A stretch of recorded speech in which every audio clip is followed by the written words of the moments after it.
এবার এখানে আপনাদেরকে দেখায়, দেখেন চায়না কমলা, কিন্তু অনেক বড় জাতটা।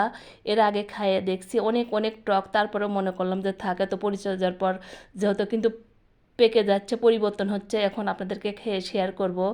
আর এত যে মিষ্টি আমি চিন্তাও করতে পারিনি, কল্পনার বাহিরে। যখন কাঁচা ছিল তখন খাইছিলাম, অনেক অনেক টক। এখন তো আরও মিষ্টি হবে, কারণ বাগানে 2-4টে আছে, এখনও আপনাদের সাথে শেয়ার করিনি, সেগুলো রেখে দিছি। আর এটা যেহেতু খাইছি, খাওয়ার পর ভয় দিচ্ছে, ওই জন্য জানি দেখে বললাম। আর সুন্দর করে আপনাদের দেখাবো, অনেক অনেক মজা আর ভালো। আমি তো মুখে দিয়ে আশ্চর্য হয়ে গেছি যে এত মিষ্টি কেমনে হয়। আমার বাগানের আঙ্গুরও এরকম ছিল, আমি মনে করছিলাম টক, পরে দেখি যে না, অনেক অনেক মিষ্টি। আর সব কিছু আল্লাহ পাকের ইচ্ছা, আল্লাহ পাক দেন, আমি পাই। আর অনেক অনেক পরিচর্যা করতে হয়। আমি তো বলি সবাইকে, সবাই বাগানের দিকে খেয়াল রাখতে হবে, একটা বাচ্চার মতো করে। কিন্তু আমি আর কি আমার গাছকে দেখি, বাগানকে দেখি, ওরা কি খেলো কি না খেলো। আর আমার বাগান